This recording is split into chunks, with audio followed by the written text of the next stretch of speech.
ទីបំផុតប្រឡងចប់ហើយ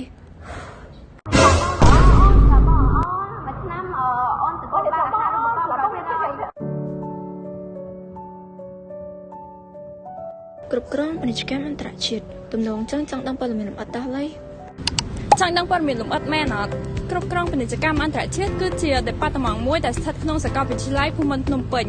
ដែលផ្ដោតសំខាន់ទៅលើការគ្រប់គ្រងពាណិជ្ជកម្មនិងអាជីវកម្ម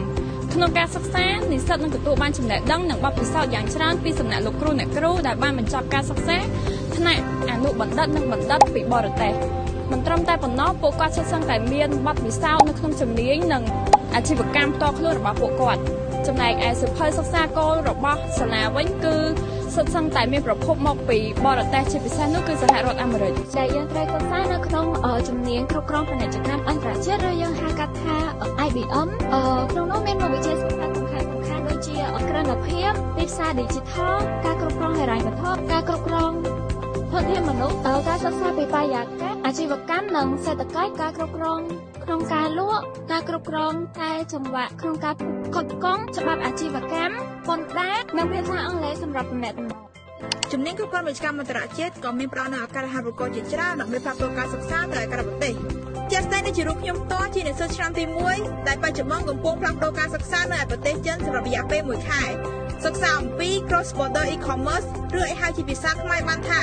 ការលក់ទំនិញឆ្លងប្រទេសតាមរយៈប្រព័ន្ធអេឡិចត្រូនិកដូចជា Amazon ឬ Alibaba ជាដើមក្រៅពីប្រូក្រាមទៅសិក្សានៅប្រទេសចិនក៏មានប្រូក្រាមទៅសិក្សានៅប្រទេសផ្សេងៗទៀតដូចជាប្រទេសថៃប្រទេសជប៉ុនប្រទេសកូរ៉េប្រទេសទួរគី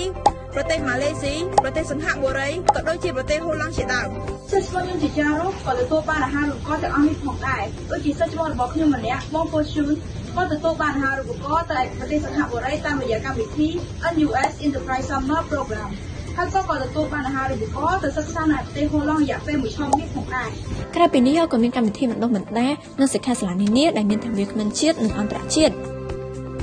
ក្រៅពីបញ្ចប់ថ្នាក់បរិញ្ញាបត្រនិស្សិតអាចមានឱកាសទទួលបានអាហារូបករណ៍សិក្សាថ្នាក់អនុបណ្ឌិតពីដៃគូសាកលវិទ្យាល័យក្រៅប្រទេស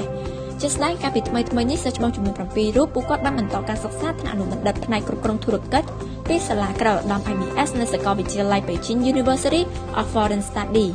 ចុះសម្រាប់ឱកាសការងារវិញតើរៀនជំនាញ IBM និស្សិតអាចទទួលបានឱកាសការងារអ្វីខ្លះនៅលើជំនាញនេះក្រោយពីអ្នកនរគ្នាបញ្ចប់ថ្នាក់បរិញ្ញាបត្ររយៈពេល4ឆ្នាំនិស្សិតអាចមានឱកាសក្លាយទៅជាសហគ្រិន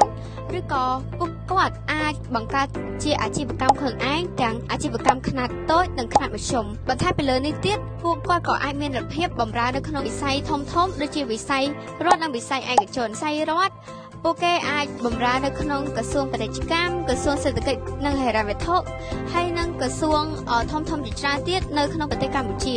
ណែឯវិស័យឯកជនពួកគេអាចក្លាយទៅជាអ្នកគ្រប់គ្រងទីផ្សារ Digital អ្នកជំនាញប្រឹក្សាអាជីវកម្មអ្នកជំនាញគ្រប់គ្រងធនធានមនុស្សអ្នកជំនាញគណនេយ្យនិងហិរញ្ញវត្ថុអ្នកជំនាញផ្នែកលក់អ្នកជំនាញផ្នែករដ្ឋបាលនិងអ្នកជំនាញគ្រប់គ្រងផ្នែកដឹកជញ្ជូនជាចុងបញ្ចប់បើសិនជាអ្នកនរគ្នាពេញចិត្តទៅលើមុខវិជ្ជា IBM ដែលហៅថា International Business Management ពួកយើងនឹងដាក់ link at the description below ដើម្បីឲ្យអ្នកនរគ្នាទទួលបានព័ត៌មានថ្មីៗនៅលើមុខវិជ្ជានេះហើយអ្នកនរគ្នាអាចសិក្សាជំនាញនេះនៅសាកលវិទ្យាល័យភូមិន្ទភ្នំពេញឬក៏ The Royal University of Phnom Penh អរគុណ